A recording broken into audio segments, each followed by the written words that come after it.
മാലയുണ്ടാക്കാൻ വേണ്ടി gear wire എടുക്കുക. ശേഷം ഗിയർ ലോക്കും ഫിഷ് ലോക്കും ഇട്ട് കൊടുക്കുക. ഫിഷ് ലോക്ക് അവോയ്ഡ് ചെയ്തിട്ട് ഗിയർ ലോക്കിൻ്റെ ഉള്ളിലൂടെ ഇതുപോലെ തിരിച്ചിട്ട് നന്നായി വലിച്ചൊന്ന് ലോക്ക് ചെയ്ത് കൊടുക്കുക കേട്ടോ.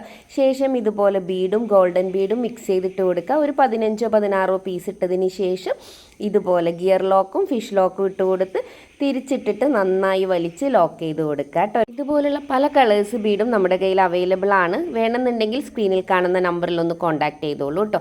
ഇതുപോലെ 2 പീസ് ഉണ്ടാക്കിയെടുത്തിട്ടുണ്ട്. ശേഷം കട്ടിംഗ് സ്പ്രിങ് എടുത്ത് അതിൽ ഗുങ്കുരു ഇട്ട് കൊടുക്കുക. അതുപോലെ ഈ ഒരു ബീഡിൻ്റെ സെയിം ഹാങ്ങിങ് ബീഡ് പേർഷ്യൻ ബീഡ് ഇട്ട് കൊടുക്കുക. എന്നിട്ട് അത് ഇതുപോലെ ലോക്കറ്റിൻ്റെ എൻഡിലിട്ട് നന്നായിട്ടൊന്ന് ലോക്ക് ചെയ്ത് കൊടുക്കുക കേട്ടോ. മുഴുവനായും നമ്മൾ ഇതുപോലെ ഇട്ട് കൊടുക്കുക. ശേഷം നമ്മൾ നേരത്തെ ഉണ്ടാക്കിയ ഒരു ചെയിൻ എടുത്തിട്ട് ഇതിലെ എൻഡിൽ ഇതുപോലെ ഒന്ന് ലോക്ക് ചെയ്ത് കൊടുക്കുക. ലാസ്റ്റ് നിങ്ങൾക്ക് ബാക്ക് ചെയിനോ ബാക്ക് ചെറഡോ ഇട്ട് കൊടുക്കാം. നല്ല അടിപൊളി മാല തയ്യാറായിട്ടുണ്ട്.